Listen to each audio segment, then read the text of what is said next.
वरिंदर सिंह साहब, आपकी क्या उम्मीदें हैं, क्या निकलेगा बैठक से?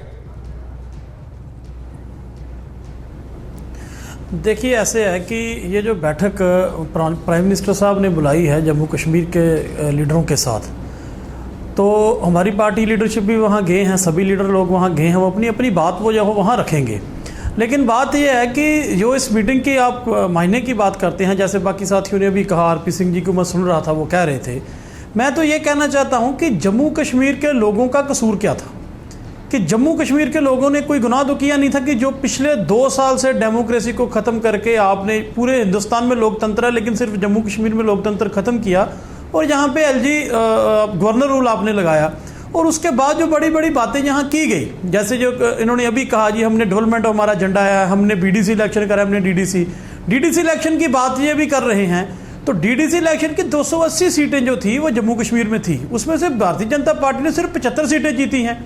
205 सीटें इनके खिलाफ मैंडेट आया है, 205 सीटें इनके खिलाफ लोगों ने जीती हैं और इनके खिलाफ लोगों ने वोट डाला है। तो ये ऐसे कहना चाहते हैं कि हमने जम्मू कश्मीर में भला किया, तो मैं कहता हूं कि पिछले 2 साल से हमारा जो हमारी हालात है, देखिए सिंगल लार्जेस्ट पार्टी तो भारतीय जनता पार्टी है, लेकिन मैं ये कहता हूं कि इसके खिलाफ कितने लोग हैं? 205 लोग, 205 सीटें भारतीय जनता पार्टी ने लूज की हैं। और दूसरी में से आपके साथ एक बात करना चाहता हूं और एक बड़ी बात है कि जो डीडीसी का जो ढिंढोरा पीटते हैं पूरे वर्ल्ड लेवल पे, मुझे बताइए उन डीडीसी मेंबरों को इन्होंने दिया क्या? उन डीडीसी मेंबरों, ये आपकी बात का जवाब मैं लूंगा जरा इनसे, हमारे जो भारतीय जनता पार्टी के प्रवक्ता हैं, लेकिन उनसे पहले विवेक अग्निहोत्री हमारे साथ जुड़ रहे हैं, फिल्म डायरेक्टर हैं।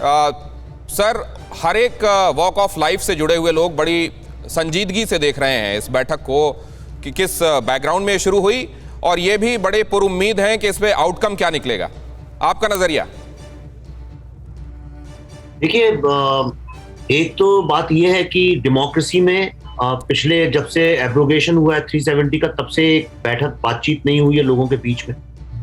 और अगर आप कश्मीर, मैं क्योंकि बहुत सालों से कश्मीर पे काम कर रहा हूं और वहां आता जाता भी रहता हूं, थोड़ा रिसर्च भी कर जानता हूं, कुछ समझता हूं थोड़ी बहुत पॉलिटिक्स।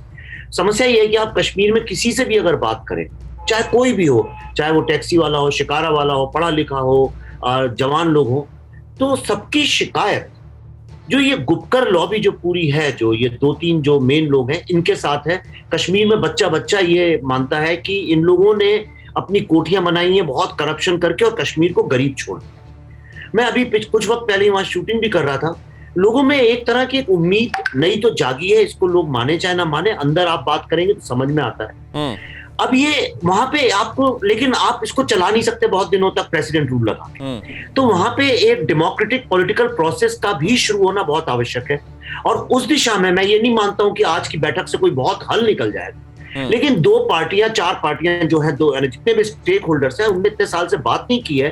एक टेबल पे बैठना, बात करना, मेरे ख्याल से ये प्राइम मिनिस्टर की तरफ से बहुत बड़ी पहल है। इसको मैं तो अपने दिल में बहुत वेलकम करता हूं और मैं चाहता हूं कि कश्मीर पॉलिटिकली भारत का एक इंटीग्रल पार्ट बने। और दूसरी जो एक सबसे बड़ी समस्या है, ये जम्मू और कश्मीर को लेकर जो तनातनी हमेशा बनी रहती है, ये जम्मू वालों की तरफ से इतनी नहीं होती है, कश्मीर वालों की तरफ से होती है। ये जो स्पेशल स्टेटस की बात है, जो एक स्पेशल ट्रीटमेंट की बात है, अब ये साइकोलॉजिकल और एक सोशल पॉलिटिकल लेवल पे भी इसको डाइल्यूट करने की जरूरत है। अगर अब कश्मीर को इंडिया का इंटीग्रल पार्ट बन के जीना पड़ेगा, ये बात इससे ये साबित हो गई। और इन लोगों का आना भी यही दर्शाता है कि अल्टीमेटली सारे पॉलिटिकल फ्रंट्स इस बात को स्वीकार करते हैं। सर, लेकिन आप ये जो कह रहे हैं, क्या गुपकर डिक्लेरेशन से जुड़ी हुई ये पार्टियां, क्योंकि इन्होंने वहां पर राज किया है, ये ऑब्वियसली वहां के लोगों के नब्ज समझते होंगे, क्या ये नहीं समझते कि अगर वो चीज जो वहां के लोगों की भावनाएं नहीं हैं, उसकी बातें ये करेंगे तो ये ग्रेजुअली नकार दिए जाएंगे और एकदम हाशिए पर आ जाएंगे और इनका पॉलिटिकल एग्जिस्टेंस खतरे में आ जाएगा? क्या उसके बावजूद उस जोखिम पर ये कर रहे हैं?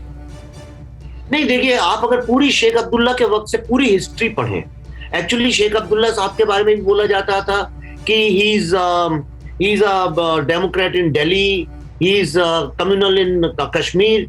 प्रॉब्लम ये है कि ये हमेशा, फिर फारूक अब्दुल्ला का भी देखें, मुफ्ती जी का भी देखें, उनके बेटे उमार साहब का भी देखें, पूरी जो कश्मीर की पॉलिटिक्स है, ये लोग दिल्ली में आके एक बात करते हैं और जैसे ही वहां जाते हैं फिर कम्युनल बातें करने लगते हैं। अभी चंद दिन पहले ही उन्होंने बोला था, मुफ्ती जी ने, कि पाकिस्तान को इंटरफेयर करना चाहिए। आज भी शायद उन्होंने बोला है कि पाकिस्तान से डायलॉग चालू करना चाहिए। फारूक साहब ने बोला था कि चाइना को इन्वॉल्व होना चाहिए।